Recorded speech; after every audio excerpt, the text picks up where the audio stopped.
Installez-vous confortablement et laissez-vous porter par ce récit qui traverse les siècles. Il existe des hommes dont le nom résonne comme une promesse de savoir. Des figures qui ont traversé les âges non par la force des armes, mais par la puissance de l'esprit. Avicenne est de ceux-là. Pourtant, avant de devenir cette légende, il fut un enfant, né dans un monde de poussière et de conquête, un adolescent qui dévorait les livres quand d'autres apprenaient à manier l'épée, un médecin qui soignait les princes quand la médecine n'était qu'un mélange de superstition et d'intuition. Comment un garçon né dans une petite ville de Perse, à la fin du Xe siècle, est-il devenu le prince des médecins, l'homme dont les écrits ont guidé l'Europe pendant 600 ans? Pourquoi ces idées, formulées dans une langue lointaine, ont-elles façonné la pensée occidentale bien plus que celle de nombreux penseurs européens?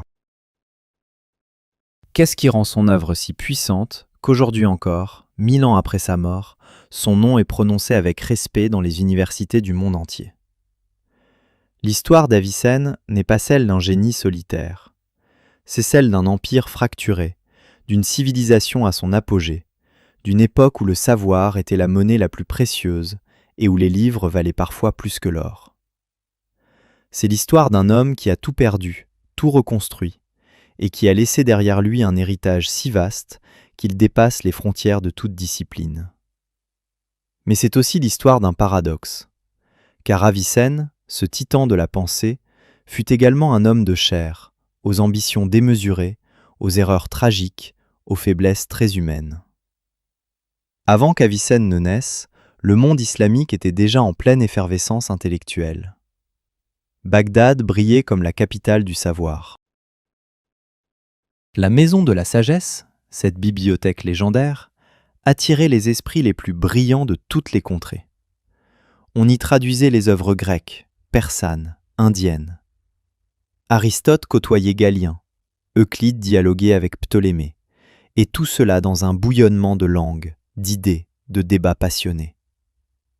Les califes finançaient ces travaux non par charité, mais par stratégie. Le savoir était pouvoir. Celui qui maîtrisait la médecine contrôlait la vie des puissants. Celui qui comprenait l'astronomie pouvait prédire les saisons, guider les caravanes, impressionner les foules. Celui qui dominait la philosophie pouvait légitimer son règne, justifier ses décisions, asseoir son autorité. Mais l'empire abbasside, à la fin du Xe siècle, n'était plus ce qu'il avait été. Les provinces se détachaient une à une. Des dynasties locales émergeaient, se disputant le pouvoir, se faisant la guerre, fragmentant ce qui avait été un ensemble unifié. La Perse, cette terre millénaire, redevenait un espace de rivalité féroce. Les Samanides régnaient sur Boukhara et Samarcande, ces cités mythiques de la route de la soie. Les Bouyides contrôlaient Bagdad elle-même, réduisant le calife à un rôle purement symbolique. Et partout, dans les cours princières, on cherchait des savants, des médecins, des astrologues, des conseillers capables de donner du prestige, de guérir les maladies, de prédire l'avenir. C'est dans ce monde troublé, à la fois violent et intellectuellement foisonnant, qu'Avicenne voit le jour. L'an 980, selon le calendrier chrétien, ou 370 selon le calendrier musulman. Une petite ville nommée Afshena, près de Boukhara, dans l'actuel Ouzbékistan. Son père s'appelle Abdallah. Il n'est pas médecin, pas philosophe, pas savant. Il est fonctionnaire, collecteur d'impôts au service de la dynastie samanide. Un homme pragmatique, mais cultivé, qui sait lire, écrire, calculer. Qui comprend l'importance du savoir dans un monde où l'analphabétisme est la norme. Sa mère, Sitara, reste une ombre dans les récits.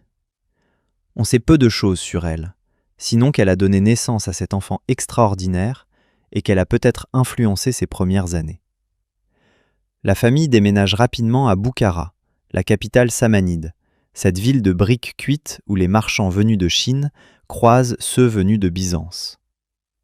Une ville de jardins irrigués, de palais aux façades ornées de motifs géométriques, de marchés où l'on vend de la soie, des épices, des manuscrits.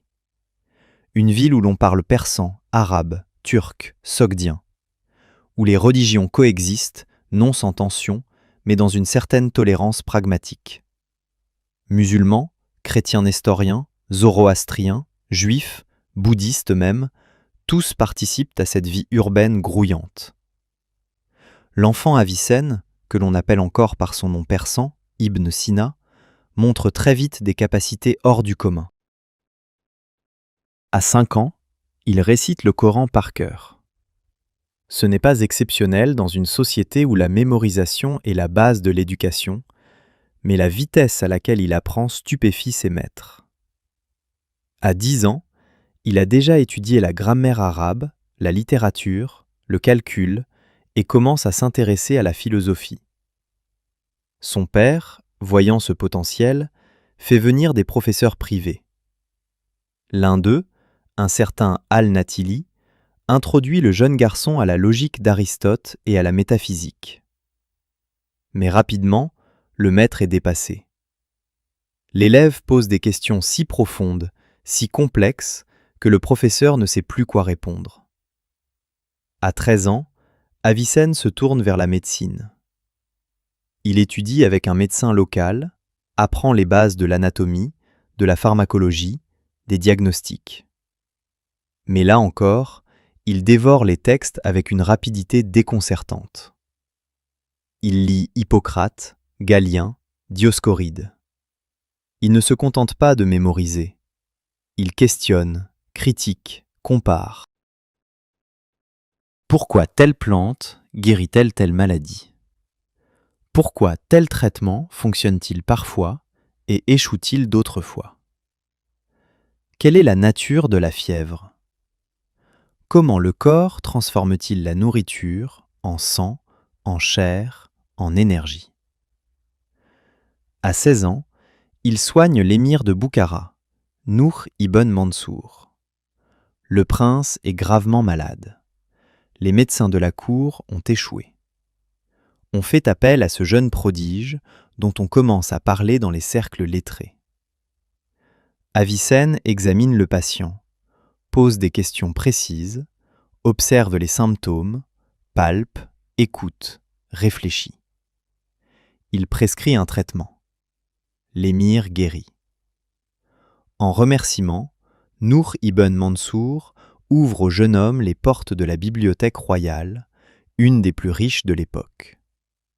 Et c'est là, dans ces salles remplies de manuscrits, que la véritable formation d'Avicenne commence. Il passe des nuits entières à lire, non pas de manière désordonnée, mais avec méthode. Il commence par les mathématiques, car sans elles, impossible de comprendre l'astronomie. Puis l'astronomie, car elle ouvre la porte à la physique. Puis la physique, qui mène à la métaphysique.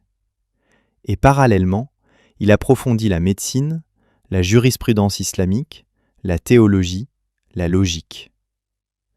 Il dort peu, mange peu. Sa seule obsession est de comprendre.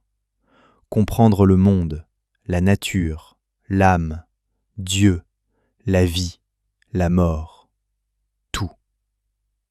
Mais le destin frappe. En 1002, l'émir Nour ibn Mansour meurt.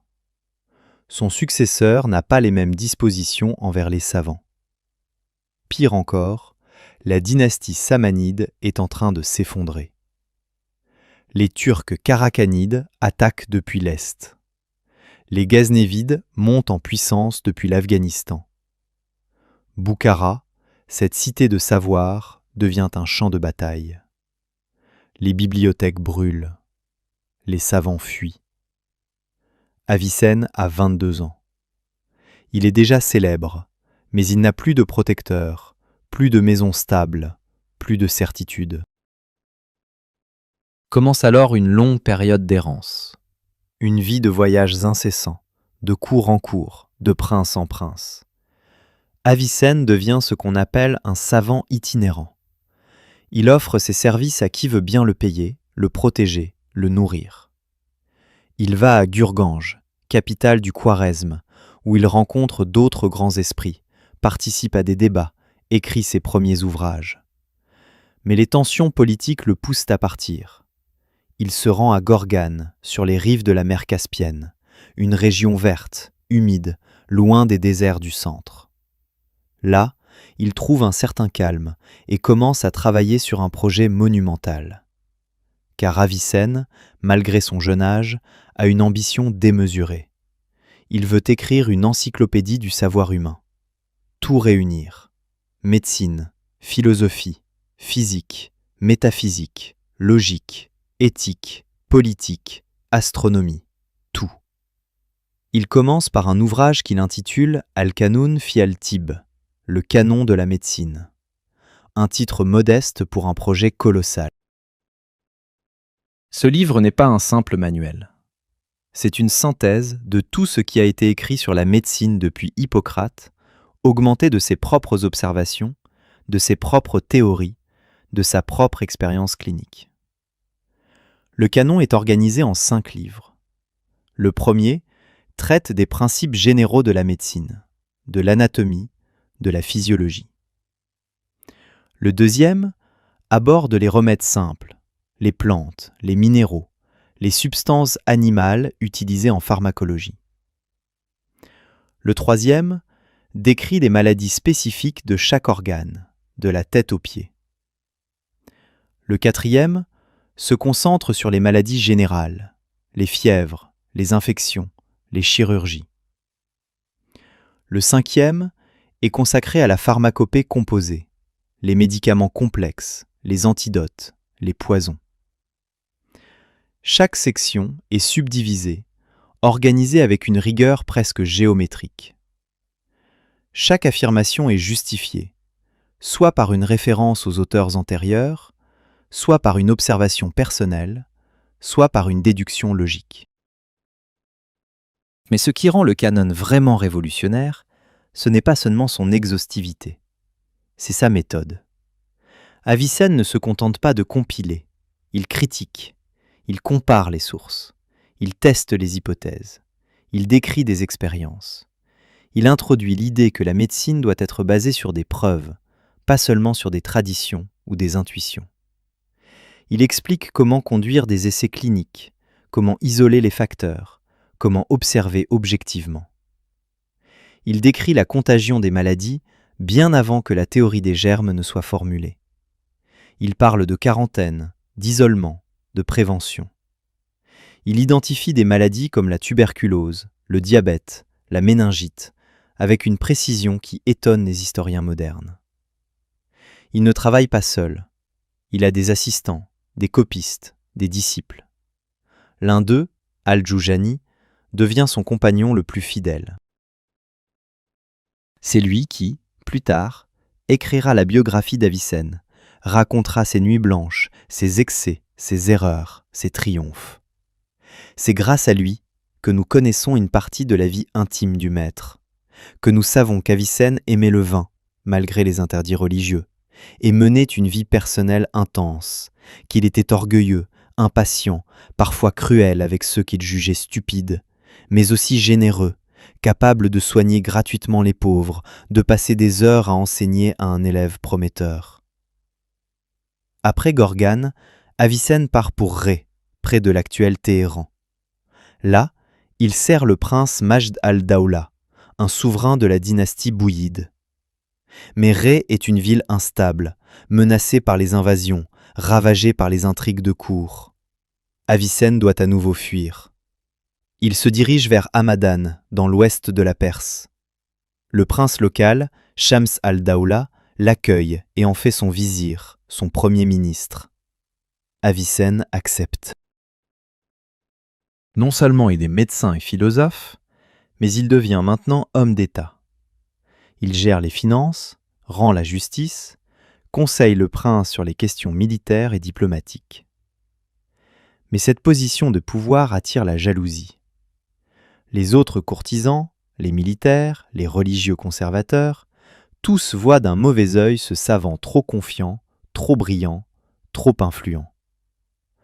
Quand le prince meurt, Avicenne est jeté en prison.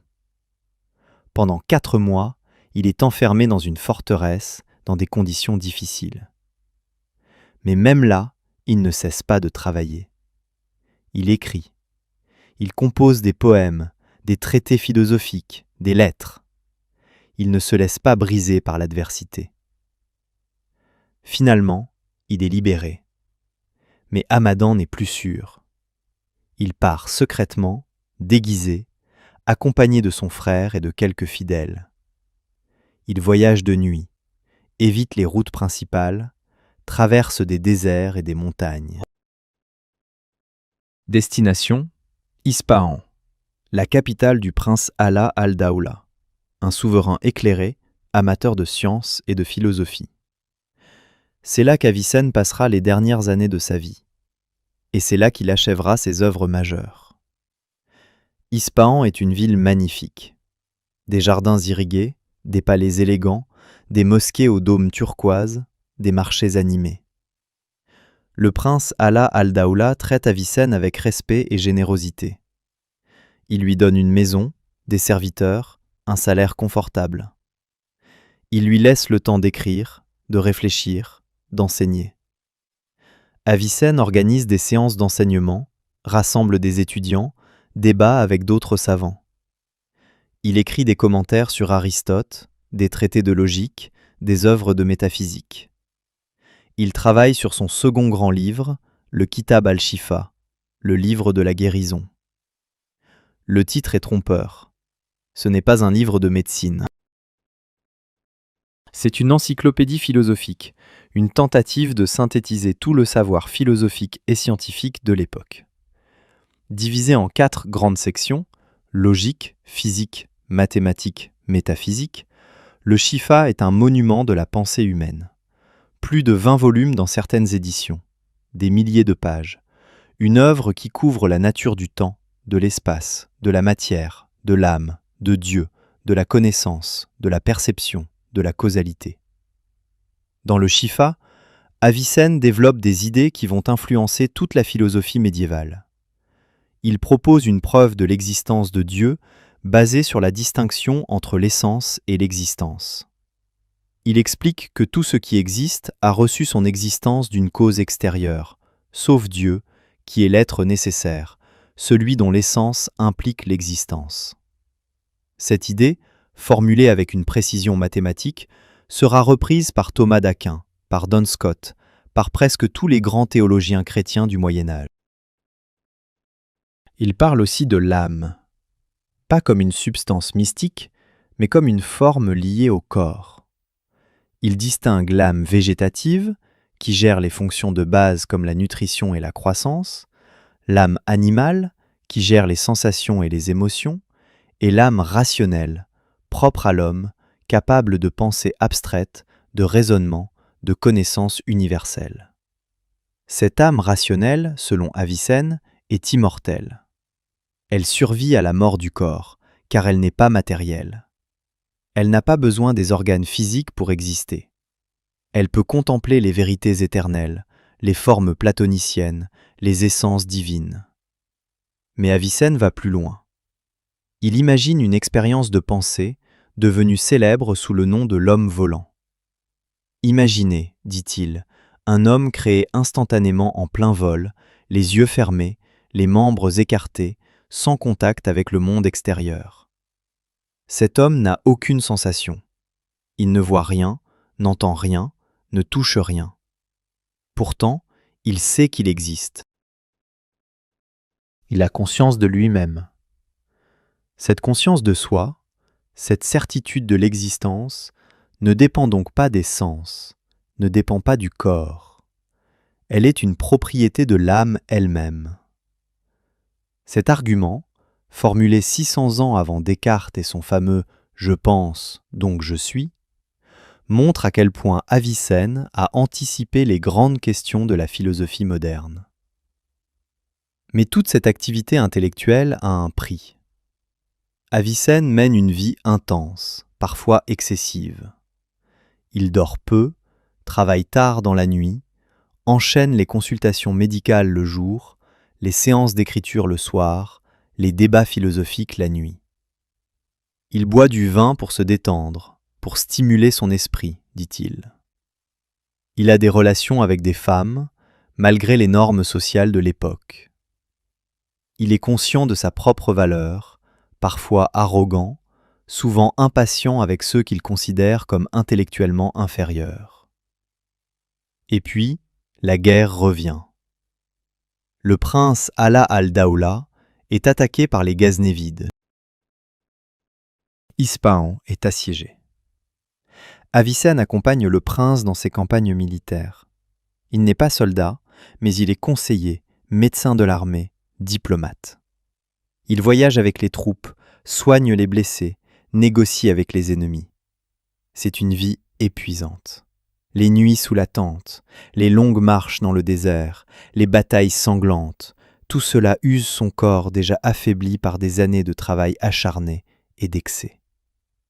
En 1037, lors d'une de ses campagnes, Avicenne tombe gravement malade.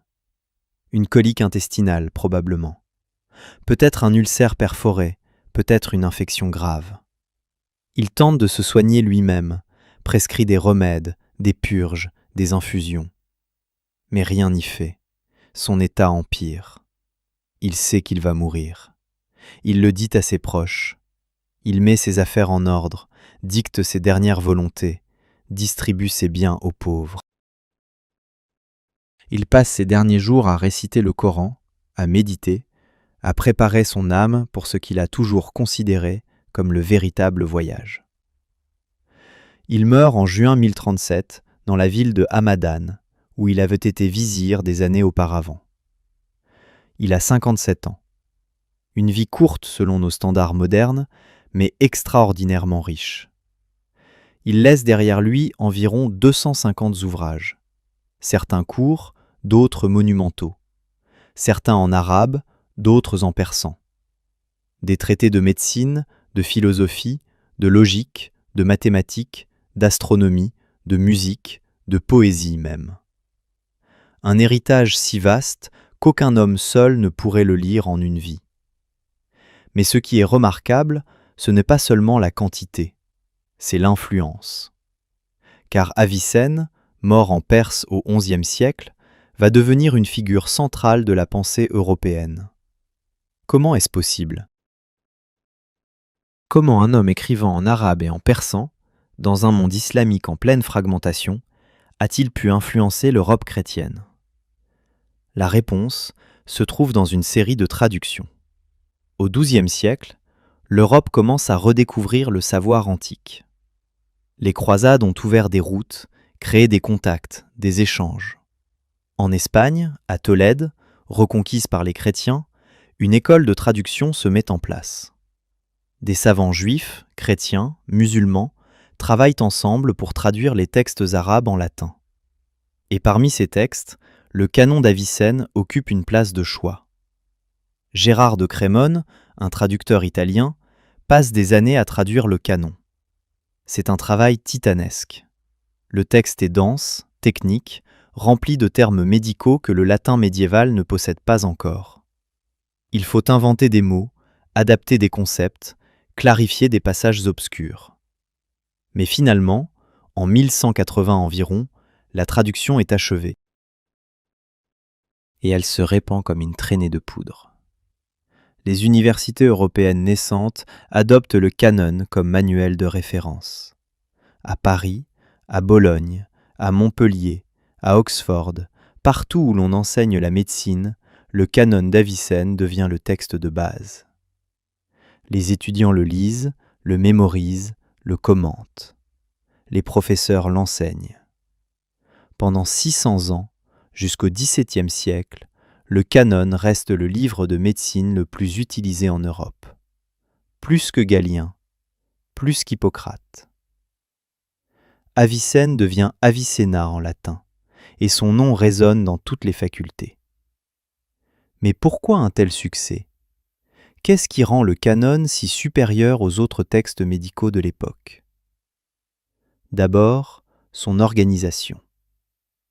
Le canon est structuré de manière logique, systématique, facile à enseigner et à apprendre. chaque maladie est décrite avec précision. Ses causes, ses symptômes, son évolution, son traitement. Ensuite, sa rigueur. Avicenne ne se contente pas de répéter les anciens. Il critique, il corrige, il ajoute ses propres observations. Il décrit des maladies que les Grecs ne connaissaient pas. Il propose des traitements nouveaux, basés sur son expérience clinique. Il parle par exemple de la tuberculose pulmonaire comme d'une maladie contagieuse. Il recommande l'isolement des malades pour éviter la propagation. Une idée révolutionnaire à une époque où la plupart des médecins croient encore aux miasmes, aux humeurs déséquilibrées, aux influences astrales. Il décrit le diabète avec une précision étonnante, notant la soif excessive, la miction fréquente, le goût sucré de l'urine. Il identifie la méningite, expliquant que l'inflammation des méninges provoque des maux de tête intenses, une raideur de la nuque, de la fièvre, des convulsions. Il introduit aussi des concepts de psychologie médicale. Il parle de l'influence du mental sur le physique. Il raconte des cas où des patients, convaincus d'être malades, développent effectivement des symptômes. Il décrit ce qu'on appellerait aujourd'hui des troubles psychosomatiques. Il insiste sur l'importance de la relation médecin-patient, sur la nécessité d'écouter, de rassurer, de donner de l'espoir. La médecine, selon lui, n'est pas seulement une science, c'est aussi un art. Dans le domaine de la pharmacologie, le canon est une mine d'informations. Avicenne décrit plus de 700 remèdes, plantes, minéraux, substances animales. Pour chacun, il indique les propriétés, les dosages, les modes de préparation, les contre-indications. Il explique comment tester l'efficacité d'un médicament, comment distinguer un effet réel d'un effet placebo, comment éviter les interactions dangereuses entre différentes substances. Ces principes, formulés au XIe siècle, sont toujours valables aujourd'hui. Mais le canon n'est pas parfait. Il contient des erreurs, des théories dépassées. Avicenne adhère encore à la théorie des 4 humeurs, héritée de Galien. Il croit que le corps est composé de sang, de flegme, de bile jaune, de bile noire, et que la santé dépend de l'équilibre entre ces humeurs. Une théorie fausse, bien sûr, mais qui dominera la médecine pendant des siècles encore. Il croit aussi en l'influence des astres sur la santé, une idée courante à son époque, mais sans fondement scientifique. Pourtant, malgré ses erreurs, le canon reste une œuvre immense. Et ce qui frappe, c'est qu'Avicenne ne prétend jamais détenir la vérité absolue. Il admet ses doutes, ses incertitudes. Il encourage les médecins futurs à vérifier, à expérimenter, à améliorer. La science, pour lui, est un processus cumulatif, une construction collective qui traverse les générations. Parallèlement au canon, les œuvres philosophiques d'Avicenne circulent aussi en Europe. Le Shifa est traduit en partie. Certains traités spécifiques, comme le De Anima sur l'âme, deviennent des textes de référence dans les universités. Les philosophes médiévaux, comme Albert le Grand, Thomas d'Aquin, Duns Scotus, lisent Avicenne avec attention. Ils le citent, le commentent, débattent de ses idées. Thomas d'Aquin, en particulier, doit beaucoup à Avicenne. Sa propre preuve de l'existence de Dieu, basée sur la distinction entre l'essence et l'existence, est directement inspirée d'Avicenne. Sa théorie de l'âme, sa vision de la connaissance, sa métaphysique, tout cela porte la marque du penseur persan. Bien sûr, Thomas n'accepte pas tout. Il critique certaines idées d'Avicenne, notamment sur l'éternité du monde, sur la nature de l'intellect agent, sur le rapport entre la raison et la révélation. Mais même ces critiques montrent à quel point Avicenne est un interlocuteur incontournable. Et ce n'est pas seulement en Europe chrétienne qu'Avicenne laisse une trace. Dans le monde islamique lui-même, son influence est énorme. Ses œuvres sont copiées, commentées, enseignées dans les madrasas, les écoles islamiques, de Bagdad à Cordoue, du Caire à Samarcande. Des générations de médecins, de philosophes, de théologiens se forment en lisant Avicenne. Certains l'admirent, d'autres le critiquent, mais personne ne l'ignore. Parmi les critiques, le plus virulent est Al-Ghazali, un théologien et philosophe qui, quelques décennies après la mort d'Avicenne, écrit un livre intitulé Tahafut al-Falasifa, l'incohérence des philosophes.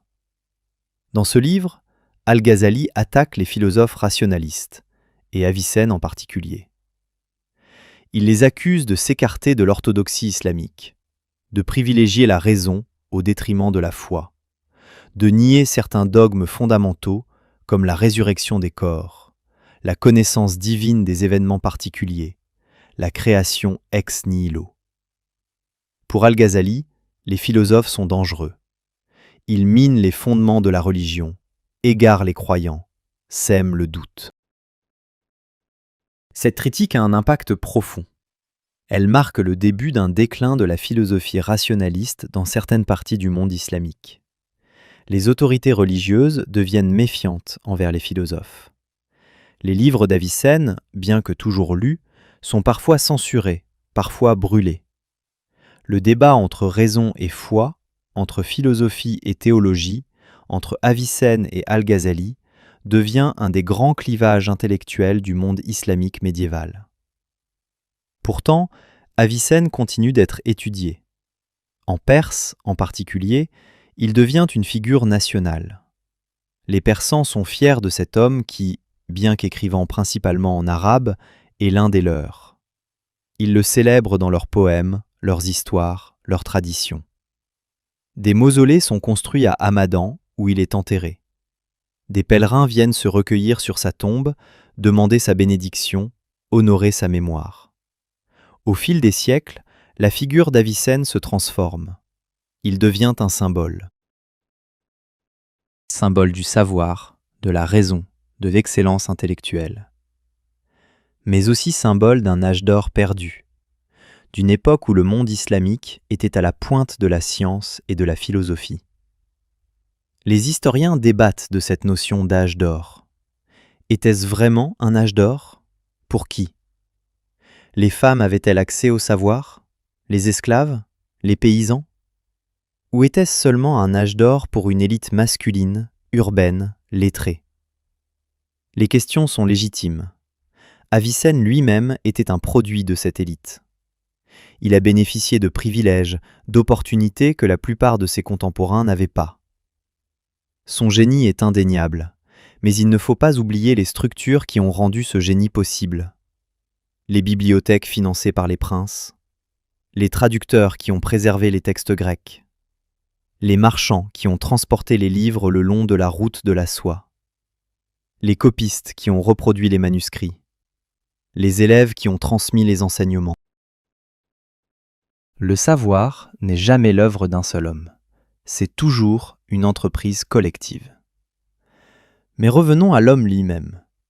Qui était Avicenne au-delà de ses livres? Les témoignages de ses contemporains nous donnent quelques indices. Al-Juzjani, son disciple et biographe, le décrit comme un homme intense, passionné, obsédé par la quête de la connaissance. Il raconte que Avicenne, quand il était bloqué sur un problème difficile, se retirait dans une mosquée pour prier et méditer. Parfois, la solution lui venait en rêve. Il se levait alors en pleine nuit, allumait une lampe et écrivait fiévreusement.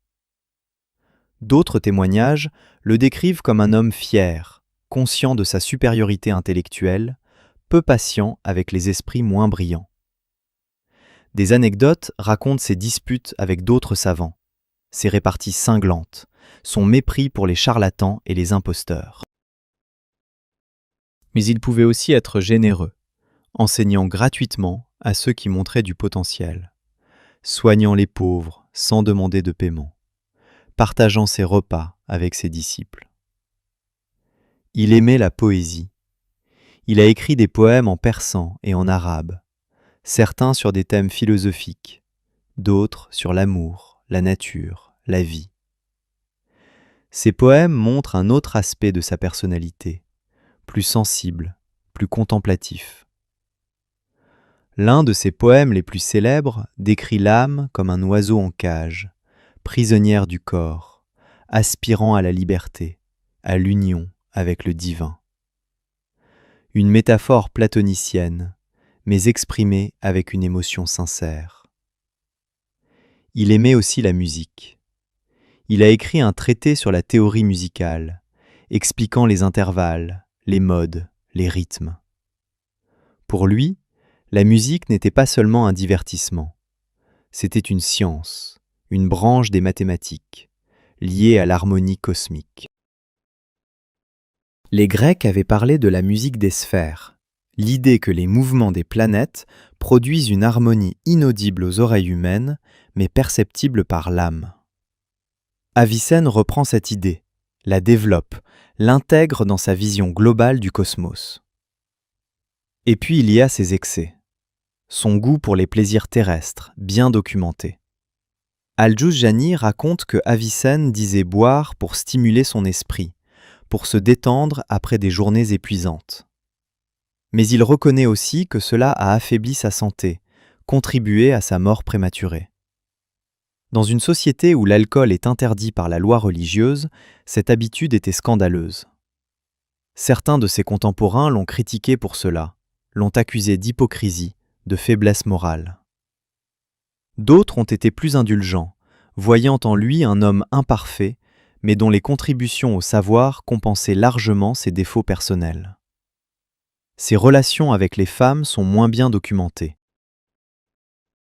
On sait qu'il n'était pas marié, du moins pas de manière permanente. Il a peut-être eu des épouses temporaires, une pratique acceptée dans certaines branches de l'islam chiite. Il a entretenu des relations personnelles, mais les détails restent flous. Les biographes médiévaux, surtout dans le monde islamique, étaient discrets sur ces questions. Parler ouvertement de la vie sexuelle d'un grand savant aurait été considéré comme inconvenant. Ce qui est certain, c'est qu'Avicenne était un homme de son temps, avec toutes les contradictions que cela implique. Un génie intellectuel, mais aussi un être humain avec des désirs, des faiblesses, des erreurs. Un homme qui a vécu dans un monde violent, instable, où la mort pouvait frapper à tout moment, où les alliances se faisaient et se défaisaient au gré des guerres et des trahisons. Un monde où le savoir était précieux, mais aussi fragile, toujours menacé par les flammes, les invasions, l'oubli. L'histoire de la transmission de son œuvre est elle-même fascinante.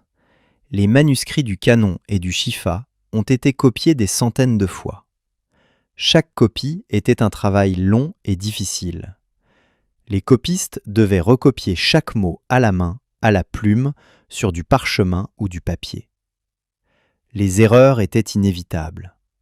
Un mot mal lu, une ligne sautée, une page manquante, et le sens pouvait être altéré.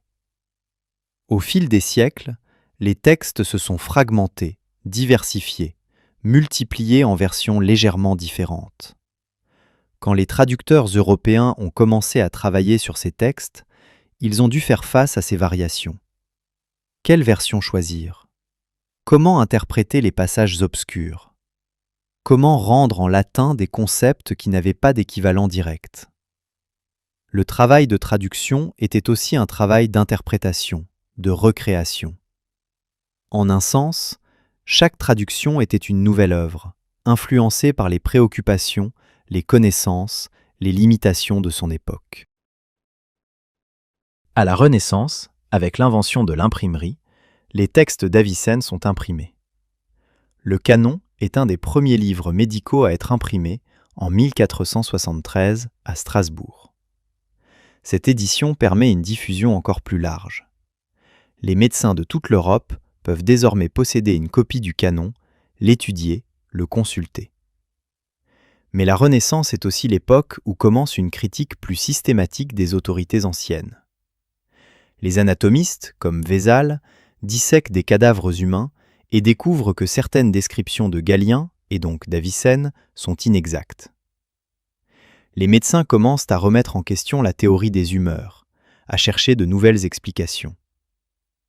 Au XVIIe siècle, avec la Révolution scientifique, les œuvres d'Avicenne perdent progressivement leur statut de référence absolue. Les découvertes de Harvey sur la circulation sanguine, de Paracels sur la chimie médicale, de Sydenham sur la classification des maladies, toutes ces avancées montrent que la médecine doit se baser sur l'observation, l'expérimentation, la dissection, pas seulement sur les textes anciens. Avicenne est respecté, mais il n'est plus incontesté. Pourtant, son influence ne disparaît pas complètement. Dans le monde islamique, le canon continue d'être enseigné, parfois jusqu'au XXe siècle. En Inde, en Perse, en Turquie, des systèmes médicaux traditionnels, comme la médecine unani, se basent encore sur les principes d'Avicenne. Ces pratiques, bien que marginalisées par la médecine moderne, survivent, évoluent, s'adaptent. Et puis, au XXe siècle, il y a une sorte de redécouverte d'Avicenne. Les historiens des sciences commencent à réévaluer son rôle, à reconnaître ses contributions non seulement à la médecine, mais aussi à la philosophie, à la logique, à la méthodologie scientifique. On réalise que beaucoup d'idées attribuées aux penseurs européens ont en fait des précurseurs chez Avicenne. L'idée de l'expérience de pensée, l'idée de la distinction essence-existence, l'idée de la contagion, l'idée de la psychologie médicale. Toutes ces idées ont été formulées par Avicenne bien avant qu'elles ne deviennent courantes en Europe. Des colloques sont organisés, des livres sont écrits, des traductions modernes de ses œuvres sont publiées. L'UNESCO, en 1080, célèbre le millénaire de sa naissance. Des statues sont érigées en Iran, en Ouzbékistan, en Turquie. Des universités, des hôpitaux, des rues portent son nom. Avicenne devient un symbole de réconciliation entre l'Orient et l'Occident, entre l'islam et la science moderne, entre la tradition et le progrès. Mais ce processus de mémorialisation n'est pas sans ambiguïté. Chaque culture, chaque époque projette ses propres préoccupations sur la figure d'Avicenne. Les nationalistes iraniens le revendiquent comme un héros persan.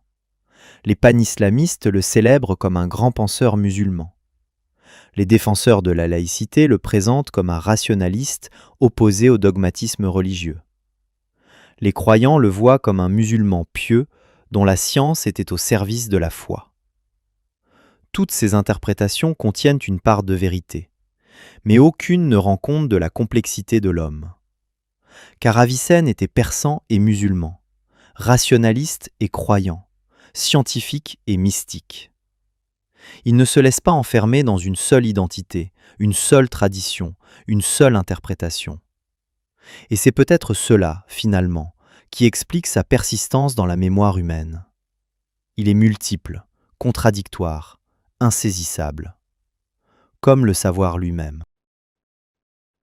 Il y a une ironie dans le fait qu'Avicenne, qui a passé sa vie à chercher la vérité, à construire des systèmes logiques, à ordonner le chaos du monde, soit lui-même devenu un objet de tant d'interprétations divergentes. Mais peut-être que c'est le sort de tous les grands penseurs. Leurs idées survivent, mais se transforment, se déforment, s'enrichissent au contact de nouvelles générations, de nouveaux contextes, de nouvelles questions.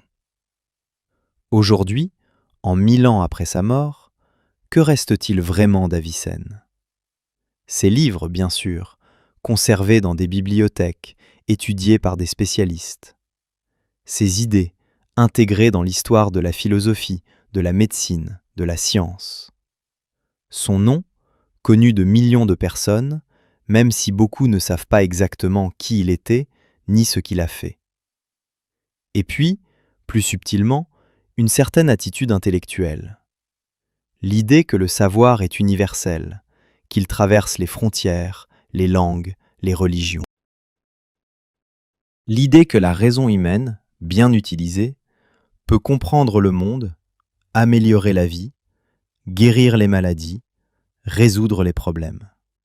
L'idée que l'étude, la réflexion, la critique sont des activités nobles, dignes d'une vie entière de dévouement.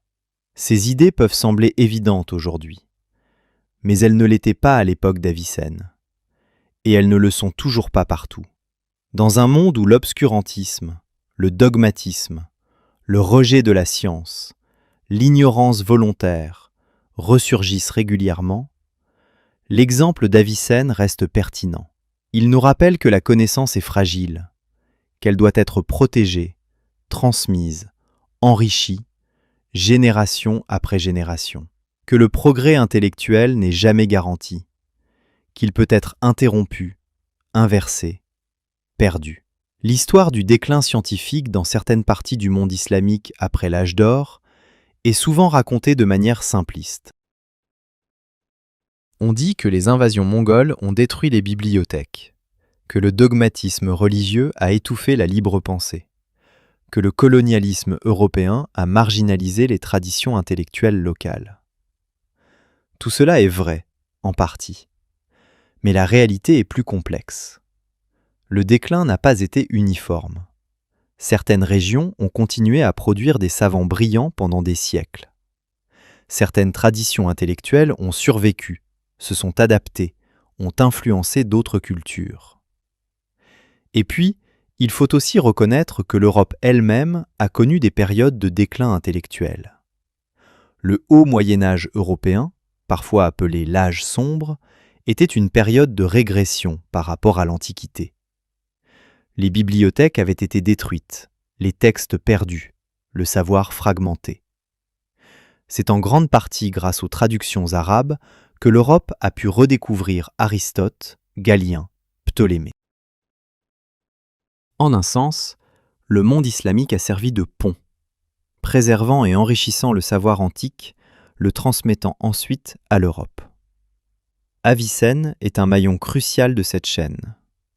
Sans lui, sans ses traductions, ses commentaires, ses synthèses, l'histoire de la pensée occidentale aurait été différente.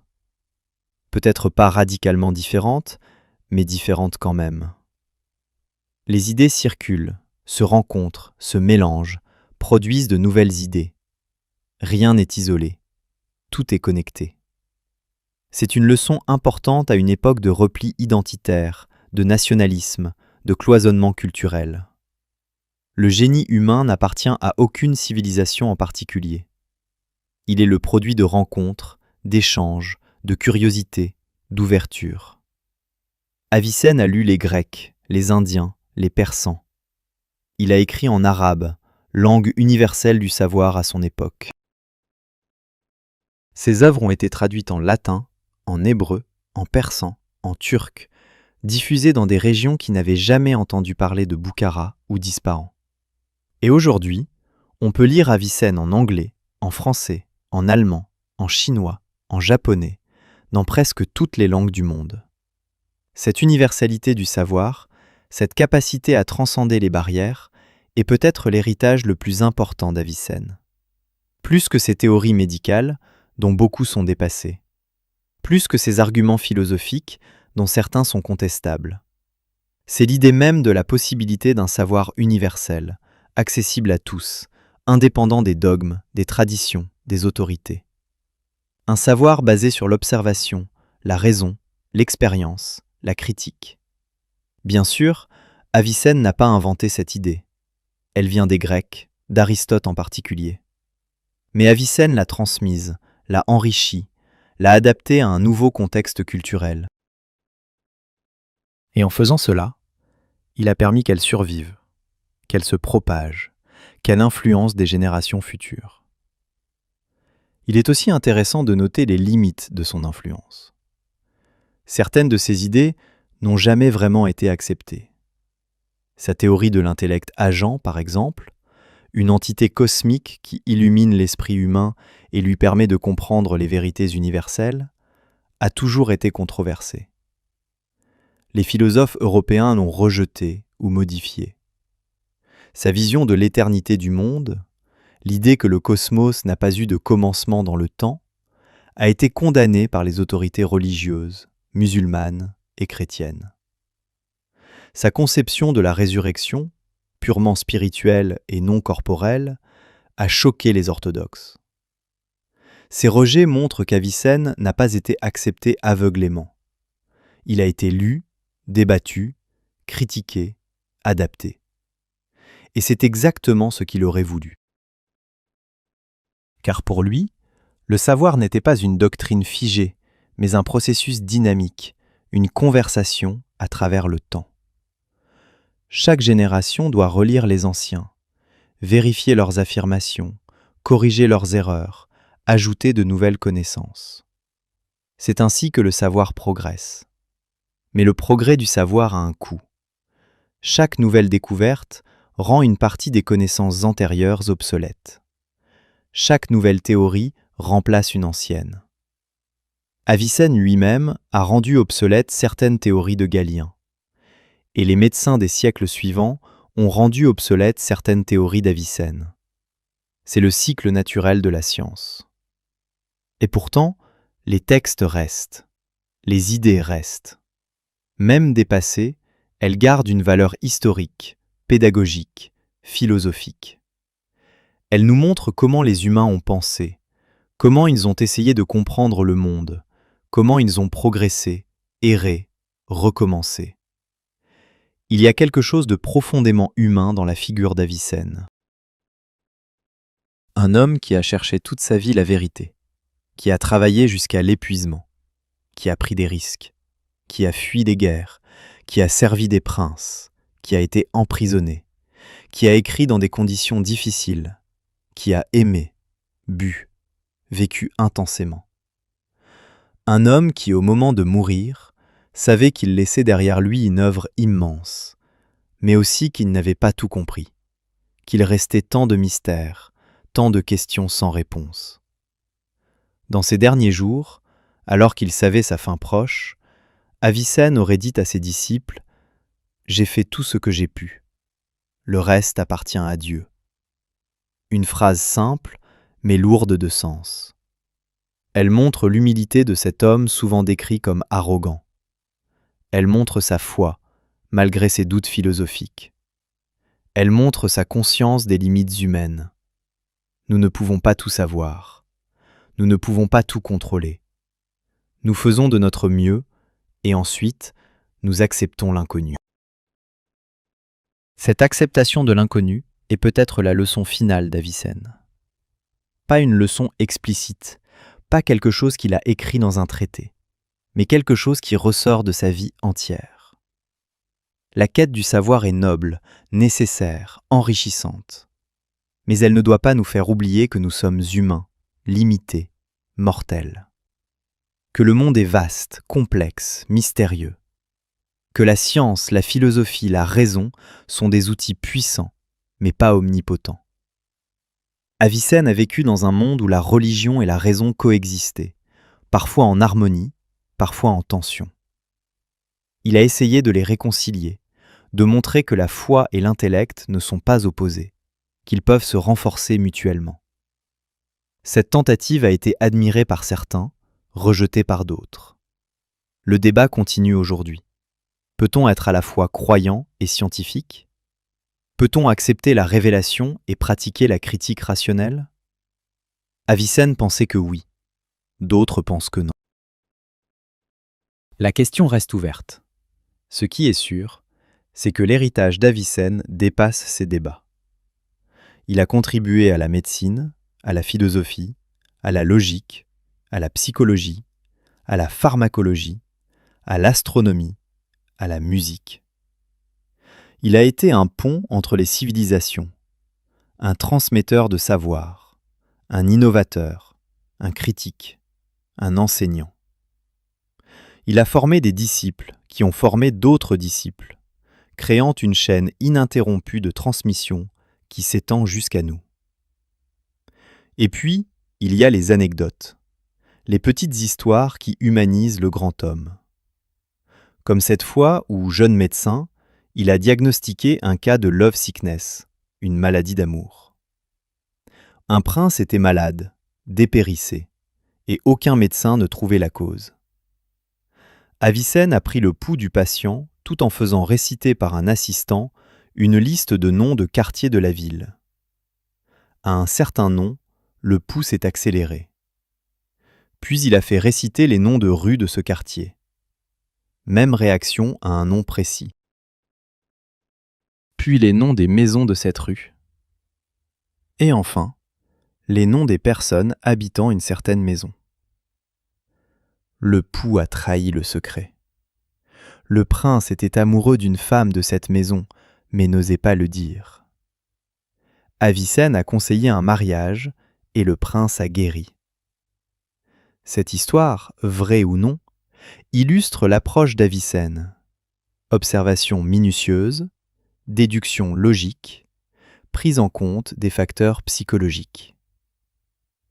La médecine n'est pas seulement une affaire de potions et de saignées.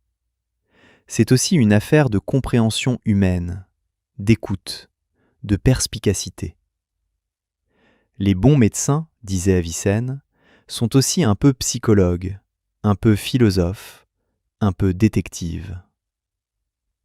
Une autre anecdote raconte qu'Avicenne, en prison, a écrit un de ses traités les plus importants, le Kitab al-Hidayah, le livre de la guidance, un résumé de sa philosophie. Enfermé, privé de sa bibliothèque, il a dû travailler de mémoire, reconstituant des arguments, des citations, des démonstrations. Cet exploit montre la puissance de sa mémoire, mais aussi sa résilience, sa capacité à transformer l'adversité en opportunité. Il y a aussi des histoires sur ses méthodes d'enseignement. Il était exigeant, dit-on. Il posait des questions difficiles, poussait ses élèves dans leur retranchement, ne tolérait pas la paresse intellectuelle. Mais il était aussi généreux avec ceux qui montraient du sérieux. Il passait des heures à expliquer, à clarifier, à débattre. Ses séances d'enseignement, à Ispahan, attiraient des dizaines d'étudiants. Certains venaient de loin, traversant des déserts et des montagnes, juste pour écouter le maître. Et puis, il y a ces derniers mots, ou du moins ce qu'on rapporte comme ces derniers mots. Différentes versions circulent. Certains disent qu'il a récité des versets du Coran, d'autres qu'il a murmuré une formule philosophique, d'autres encore qu'il est mort en silence, épuisé, en paix. Peut-être que toutes ces versions sont vraies, à leur manière. Peut-être que dans ces derniers instants, Avicenne était à la fois croyant, philosophe, et simplement un homme fatigué, prêt à partir. Sa tombe, à Hamadan, est devenue un lieu de pèlerinage. Des milliers de personnes la visitent chaque année. Certains viennent par dévotion religieuse, d'autres par respect intellectuel, d'autres par simple curiosité. Le mausolée actuel a été reconstruit plusieurs fois. Il est moderne, en béton et en verre, avec une tour élancée qui domine la ville. À l'intérieur, des panneaux expliquent la vie d'Avicenne, ses œuvres, son influence. C'est à la fois un lieu de mémoire et un musée. Mais le véritable mausolée d'Avicenne, ce sont ses livres. Tant qu'ils seront lus, tant qu'ils seront étudiés, il restera vivant. Pas vivant au sens biologique, bien sûr, mais vivant dans la conversation intellectuelle de l'humanité. Chaque fois qu'un étudiant en médecine apprend l'histoire de sa discipline, le nom d'Avicenne apparaît. Chaque fois qu'un philosophe étudie la métaphysique médiévale, Avicenne est là. Chaque fois qu'un historien des sciences retrace l'évolution des idées, Avicenne occupe une place centrale. Et ce n'est pas seulement une affaire de spécialistes. Avicenne a aussi une présence dans la culture populaire, surtout au Moyen-Orient. Des films, des séries télévisées, des romans, des pièces de théâtre racontent sa vie, souvent de manière romancée. Il est dépeint comme un héros, un génie incompris, un homme en avance sur son temps. Ces représentations ne sont pas toujours historiquement exactes, mais elles montrent que Avicenne continue d'inspirer, de fasciner, d'émerveiller. Pourquoi cette fascination ? Peut-être parce qu'Avicenne incarne un idéal. L'idéal de l'homme complet, maîtrisant tous les savoirs, mélangeant raison et intuition, science et art, pragmatisme et spiritualité. Un idéal probablement impossible à atteindre aujourd'hui, à une époque de spécialisation extrême où personne ne peut plus prétendre embrasser la totalité du savoir. Mais un idéal qui garde son pouvoir d'attraction, qui nous rappelle ce que l'esprit humain peut accomplir quand il est libre, curieux, discipliné. Il y a aussi peut-être une dimension nostalgique. L'idée d'un âge où le savoir était moins fragmenté, où un seul homme pouvait être à la fois médecin, philosophe, astronome, poète, musicien. Une époque où les frontières entre les disciplines n'étaient pas aussi rigides qu'aujourd'hui. Bien sûr, cette vision est simplifiée. Même à l'époque d'Avicenne, il y avait des spécialistes, des gens qui passaient leur vie à étudier un seul domaine. Mais il est vrai que la culture intellectuelle était plus intégrée, que les savants se parlaient, collaboraient, croisaient leurs idées. Aujourd'hui, nous essayons de retrouver cette intégration à travers ce qu'on appelle l'interdisciplinarité. Les biologistes travaillent avec les informaticiens, les physiciens avec les philosophes, les médecins avec les sociologues. C'est une reconnaissance du fait que les problèmes complexes ne peuvent pas être résolus par une seule discipline. Avicenne aurait approuvé. Pour lui, le savoir était un tout, et les divisions artificielles entre les disciplines étaient des obstacles à la compréhension. Mais l'interdisciplinarité moderne diffère de l'approche d'Avicenne. Aujourd'hui, elle implique souvent des équipes, des collaborations, des institutions. À l'époque d'Avicenne, c'était l'individu qui devait maîtriser plusieurs domaines. Cette différence reflète l'évolution du savoir lui-même. Il y a tellement plus à savoir aujourd'hui qu'au XIe siècle. Aucun individu ne peut plus tout maîtriser. Le savoir est devenu collectif par nécessité. Et pourtant, l'exemple d'Avicenne garde une valeur. Il nous rappelle que la curiosité ne devrait pas être limitée par les frontières disciplinaires, que la quête de la compréhension peut et doit traverser les domaines, que les grandes avancées viennent souvent de la rencontre entre des idées de champs différents. Il nous rappelle aussi que le savoir n'est pas une fin en soi, mais un moyen de guérir, d'améliorer, de comprendre, de vivre mieux. Avicenne était un praticien autant qu'un théoricien. Il ne se contentait pas d'écrire des livres, il soignait des patients, conseillait des princes, gérait des affaires politiques. Cette dimension pratique de son travail est parfois oubliée, éclipsée par ses contributions théoriques. Mais elle est essentielle. Car le savoir qui reste dans les livres, qui ne se traduit jamais en action, en amélioration concrète, est un savoir stérile. Avicenne comprenait cela. Il voulait que sa médecine soigne vraiment, que sa philosophie guide vraiment, que son enseignement forme vraiment. Cette orientation pratique explique en partie le succès du canon. Ce n'était pas seulement un texte érudit, c'était un manuel utilisable par les médecins de terrain. Il donnait des instructions précises, des dosages, des diagnostics, des pronostics. Un médecin pouvait l'emporter avec lui, le consulter au chevet d'un malade, trouver des réponses concrètes.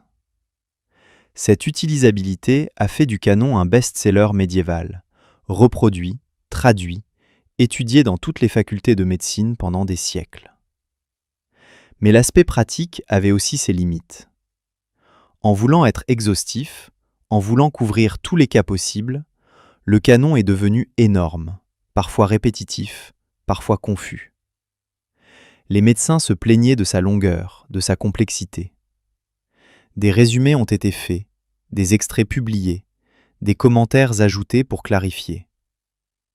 Le canon est devenu un texte vivant, en constante évolution, adapté aux besoins de chaque époque.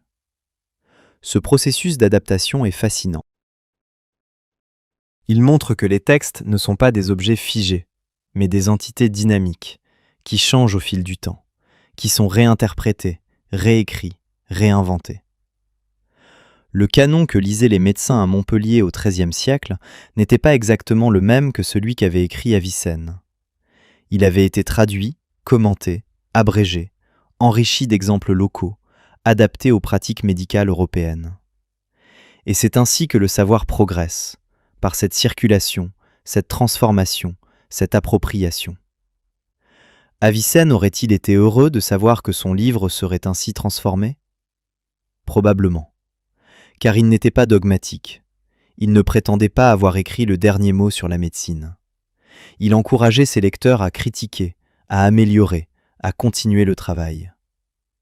Le savoir est cumulatif. Chaque génération se tient sur les épaules de la précédente. C'est l'image utilisée par Isaac Newton. Mais l'idée vient de bien plus loin, peut-être d'Avicenne lui-même ou de ses prédécesseurs grecs.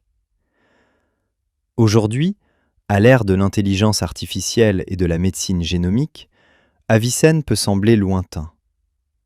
Que peut nous apprendre un médecin du XIe siècle dans un monde où nous séquençons le génome humain, où nous utilisons des robots pour opérer, où nous développons des thérapies cellulaires ? Et pourtant, les principes de base restent les mêmes. Observer le patient, écouter ses symptômes, poser un diagnostic différentiel, considérer les facteurs psychologiques, prescrire avec prudence, suivre l'évolution. Tout cela, Avicenne le faisait déjà. Bien sûr, les outils ont changé. Nous avons des scanners, des analyses de sang, des antibiotiques, des vaccins. Avicenne n'avait que ses sens, son expérience, son raisonnement. Mais l'approche fondamentale, la méthode clinique, reste la même. Et c'est peut-être cela, finalement, la contribution la plus durable d'Avicenne. Pas telle ou telle découverte spécifique qui a depuis été dépassée, mais une manière de penser, une méthodologie, une attitude face à la maladie et aux patients. Cette attitude, on pourrait la résumer en quelques principes. Premièrement, l'observation minutieuse. Deuxièmement, le raisonnement logique. Troisièmement, la comparaison avec les cas antérieurs. Quatrièmement, la prudence dans le traitement. Cinquièmement, le suivi attentif. Ces principes sont enseignés aujourd'hui dans toutes les facultés de médecine. Ils ont été formulés de manière systématique par Avicenne et ils sont toujours valables. Il y a une anecdote célèbre, probablement apocryphe, mais qui illustre bien cet esprit. Un patient se présente devant Avicenne avec des symptômes étranges. Avicenne l'examine, pose des questions, réfléchit longuement. Puis il dit « Je ne sais pas ce que vous avez ». Le patient, choqué, demande « Comment ? Le grand Avicenne ne sait pas ?» Avicenne répond « Justement parce que je suis un grand médecin, je sais reconnaître quand je ne sais pas. Un mauvais médecin vous donnerait un diagnostic erroné et un traitement dangereux. Moi, je vous dis la vérité. » Cette histoire, vraie ou non, capture quelque chose d'essentiel. La connaissance implique aussi la reconnaissance de l'ignorance. Savoir ce qu'on ne sait pas est une compétence cruciale, trop souvent négligée. Avicenne le savait, et il essayait de l'enseigner à ses étudiants. Ne prétendez pas savoir ce que vous ne savez pas. Admettez vos limites. Cherchez de l'aide. Continuez à apprendre. Cette humilité épistémique contraste avec l'image d'Avicenne comme génie orgueilleux. Mais l'orgueil et l'humilité ne sont pas nécessairement contradictoires. On peut être fier de ce qu'on a accompli tout en reconnaissant qu'il reste beaucoup à apprendre.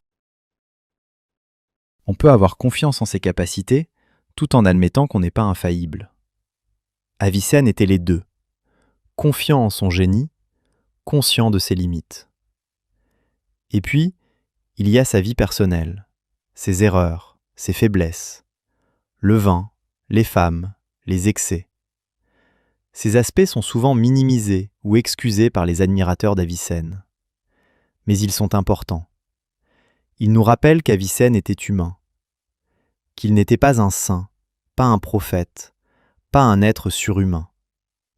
Il était un homme, avec des désirs, des besoins, des tentations. Il a cédé à certaines, résisté à d'autres.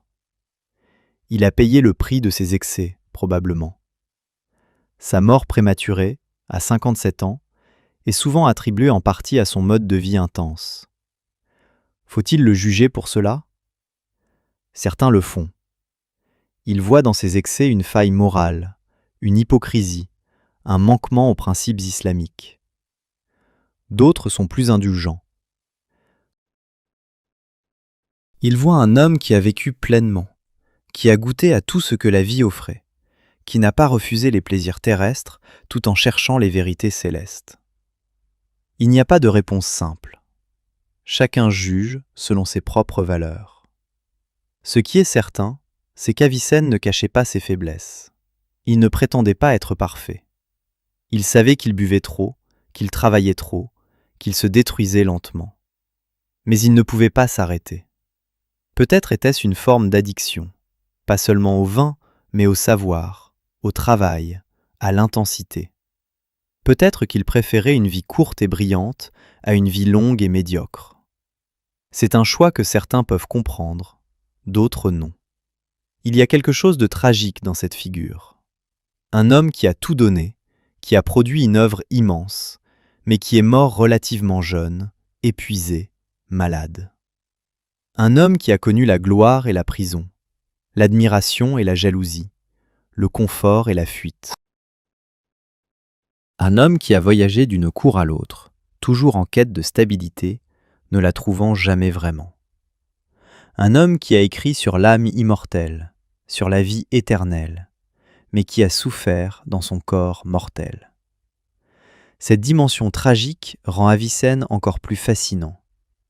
Il n'est pas un héros sans faille, un modèle parfait. Il est un être humain complexe, avec ses grandeurs et ses misères.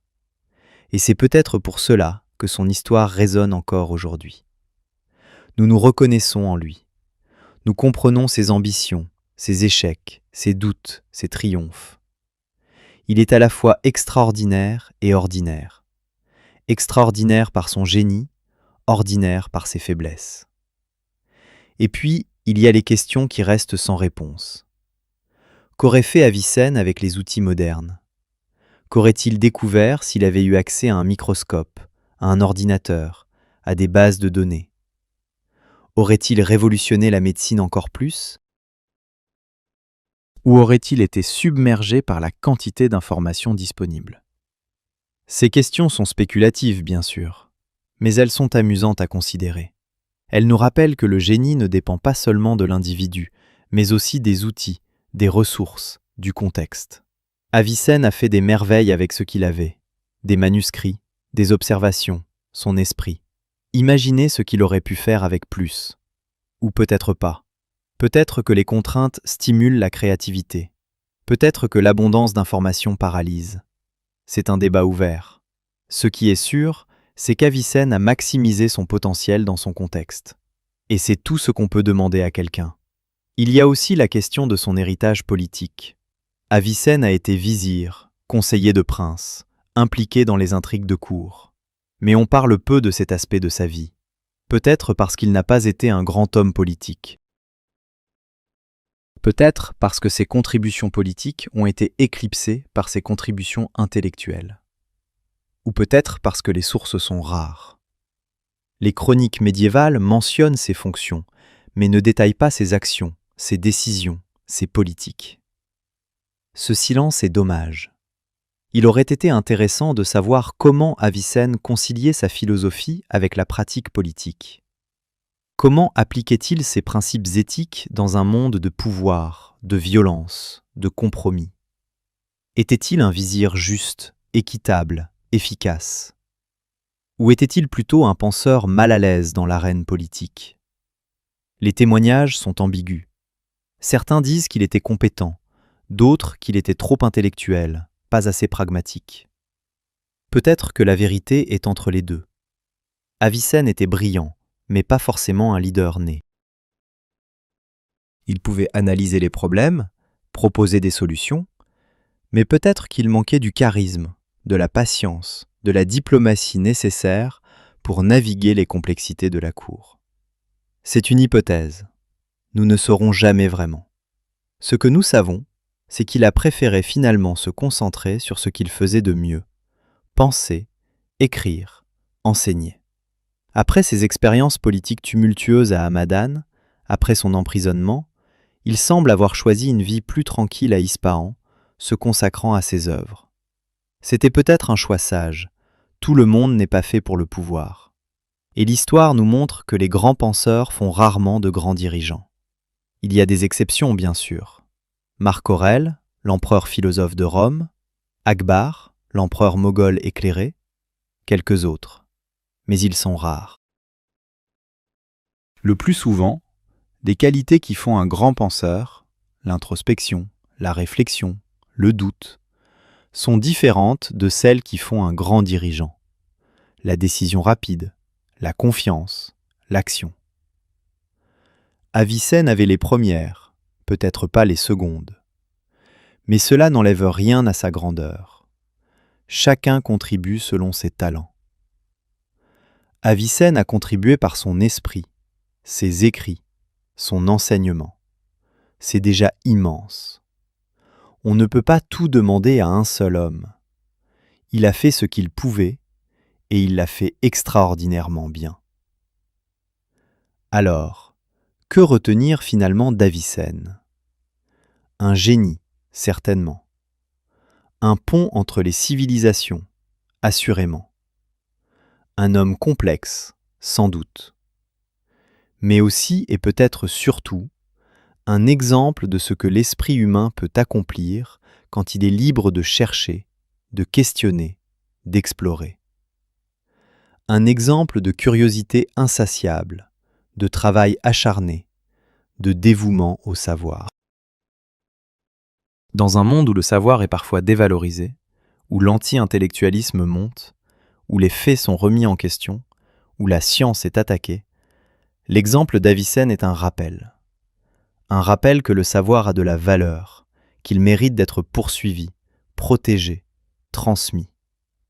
Que la raison, malgré ses limites, est un outil précieux pour naviguer le monde. Que la quête de la vérité, même si elle n'aboutit jamais complètement, même si elle est semée d'erreurs, vaut la peine d'être menée. Avicenne n'a pas trouvé toutes les réponses. Il a fait des erreurs. Certaines de ses théories étaient fausses. Mais il a posé les bonnes questions. Il a développé les bonnes méthodes. Il a montré la voie. Et c'est pour cela qu'il mérite d'être rappelé, célébré, étudié. 1000 ans après sa mort, nous continuons à parler de lui. Nous continuons à lire ses livres, à analyser ses idées, à raconter son histoire. Peu de personnes peuvent en dire autant. La plupart des humains qui ont vécu sont oubliés. Leur nom perdu, leur vie effacée. Mais Avicenne reste. Non pas grâce à son pouvoir politique, non pas grâce à sa richesse, mais grâce à ses idées. Les idées sont immortelles, dit-on. Ce n'est pas tout à fait vrai. Les idées peuvent être oubliées, déformées, perdues. Mais certaines idées, les plus puissantes, les plus utiles, survivent. Elles traversent le temps, les frontières, les langues. Elles s'adaptent, évoluent, mais restent reconnaissables. Les idées d'Avicenne sont de celles-là. Et peut-être que c'est la vraie définition de l'immortalité. Pas la survie du corps qui est impossible, pas la survie de l'âme qui est incertaine, mais la survie des idées, qui est réelle, tangible, vérifiable. Avicenne vit dans chaque étudiant en médecine qui apprend l'histoire de sa discipline, dans chaque philosophe qui réfléchit à la nature de l'existence, dans chaque personne qui valorise le savoir, la raison, la curiosité. C'est un héritage modeste, peut-être. Mais c'est un héritage durable. Plus durable que les empires qui s'effondrent. Plus durable que les richesses qui se dissipent. Plus durable que la gloire qui s'éteint. Le savoir reste. Les idées restent. Avicenne reste. Et c'est ainsi que se termine cette histoire. Pas avec un point final, car l'histoire d'Avicenne n'est pas finie. Elle continue chaque fois que quelqu'un prononce son nom, lit ses livres, s'inspire de son exemple. Elle continue dans les bibliothèques, les universités, les hôpitaux. Elle continue dans les conversations, les débats, les réflexions. Avicenne est parti il y a 1000 ans, mais d'une certaine manière, il est toujours là. Dans les pages jaunies des manuscrits anciens, dans les traductions modernes, dans les conférences savantes, dans les documentaires télévisés, dans les conversations entre amis, dans la mémoire collective de l'humanité. Et peut-être que c'est tout ce qu'on peut demander. Être rappelé, être honoré, être compris, du moins en partie. Avicenne, le garçon de Boukhara devenu le prince des médecins. Avicenne, le philosophe errant cherchant la vérité dans un monde de chaos. Avicenne, l'homme qui a tout donné pour le savoir et qui, en retour, a reçu l'immortalité. Non pas l'immortalité physique, pas l'immortalité religieuse dont il n'était pas certain, mais l'immortalité intellectuelle, l'immortalité des idées. Et peut-être que c'est la seule qui compte vraiment. Car les corps périssent. Les âmes, si elles existent, sont un mystère. Mais les idées, elles, peuvent vraiment durer. Aussi longtemps qu'il y aura des humains pour penser, lire, apprendre, transmettre. Avicenne le savait. Dans ses derniers jours, dans ses dernières heures, il savait que son corps allait mourir. Mais il savait aussi que ses livres resteraient, que ses idées survivraient. Et il avait raison. 1000 ans plus tard, nous sommes là, parlant de lui, racontant son histoire, transmettant son héritage. C'est une pensée réconfortante, en un sens. Même dans la mort, même dans l'oubli du corps, quelque chose peut rester. Pas l'âme peut-être, mais l'esprit, les pensées, les créations, ce que nous laissons derrière nous. Avicenne a laissé beaucoup, plus que la plupart. Des centaines de livres, des milliers de pages, des millions de mots. Des idées qui ont changé la médecine, la philosophie, la science. Des concepts qui ont influencé des générations de penseurs. Des méthodes qui sont toujours utilisées aujourd'hui. Et au-delà de tout cela, une inspiration. L'inspiration de savoir qu'un seul homme, avec rien d'autre que son esprit, sa détermination, son travail, peut laisser une marque indélébile sur l'histoire. Que le génie n'est pas réservé aux puissants, aux riches, aux privilégiés. Qu'un garçon né dans une petite ville de Perse, dans un monde de guerre et d'instabilité, peut devenir une des figures les plus importantes de la pensée humaine. C'est un message d'espoir. Dans un monde souvent sombre, souvent injuste, souvent difficile, il est possible de créer quelque chose de durable. Il est possible de faire une différence. Il est possible de laisser un héritage. Avicenne l'a fait. Et en racontant son histoire, en la transmettant, nous continuons ce qu'il a commencé. Nous faisons partie de cette chaîne ininterrompue de transmission qui relie le passé au présent au futur. Une chaîne faite de mots, d'idées, de connaissances. Une chaîne qui, tant qu'elle ne sera pas brisée, garantira que Avicenne et tous ceux comme lui ne seront jamais vraiment morts. Car ils vivent dans notre mémoire, dans notre gratitude, dans notre admiration, dans notre effort pour continuer leur travail, pour approfondir leur savoir, pour corriger leurs erreurs, pour aller plus loin qu'ils n'ont pu aller. C'est le véritable hommage. Pas les statues, pas les cérémonies, pas les anniversaires, mais la continuation, la progression, l'amélioration. Faire ce qu'Avicenne a fait. Apprendre, questionner, découvrir, transmettre. Et puis, laisser la place à la génération suivante pour qu'elle fasse de même. C'est ainsi que l'humanité avance, pas par bond géant, mais par accumulation. Chaque génération ajoutant sa pierre à l'édifice construit par les générations précédentes. Avicenne a ajouté de nombreuses pierres, des pierres solides, bien taillées, qui ont servi de fondation pour d'autres. Et ces pierres sont toujours là, intégrées dans la structure massive du savoir humain. On ne les voit pas toujours, elles sont enfouies sous des couches et des couches de connaissances ultérieures. Mais elles sont là, et sans elles, l'édifice serait différent, peut-être moins stable, peut-être moins grand. Voilà ce qu'était Avicenne, une pierre angulaire dans l'édifice du savoir. Pas la seule, bien sûr, il y en a eu des milliers, des millions, mais une des plus importantes, une de celles sans lesquelles l'édifice aurait été différent. Et maintenant, alors que cette histoire touche à sa fin, alors que les mots s'épuisent, que reste-t-il à dire? Peut-être juste ceci. Merci. Merci Avicenne, pour ton travail, ton génie, ton dévouement. Merci d'avoir transformé ta vie courte et difficile en quelque chose de durable et de beau. Merci d'avoir donné au monde des outils pour guérir, pour penser, pour comprendre. Ton corps repose à Hamadan depuis 1000 ans, mais ton esprit voyage encore, dans les livres, les idées, les esprits de ceux qui te lisent.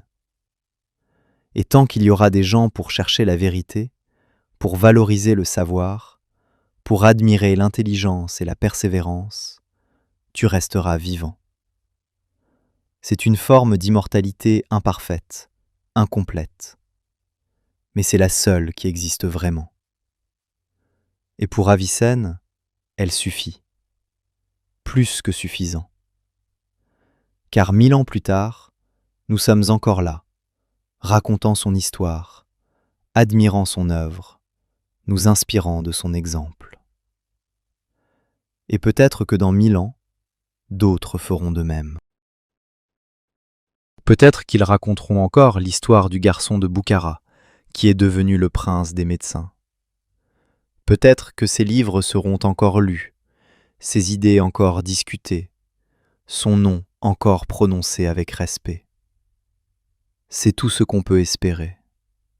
Être rappelé, être valorisé, être transmis.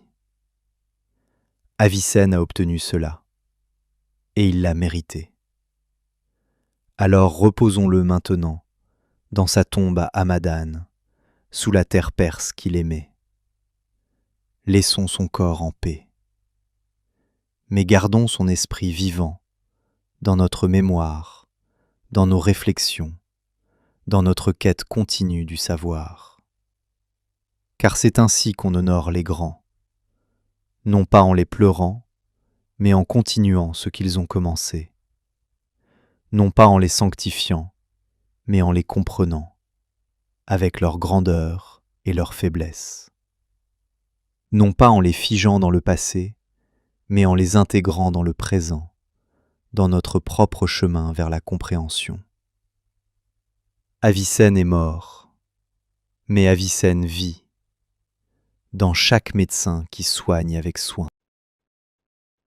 dans chaque philosophe qui pense avec rigueur, dans chaque étudiant qui apprend avec passion, dans chaque personne qui croit que le savoir vaut la peine d'être poursuivi. Voilà son héritage, voilà son immortalité. Voilà Avicenne.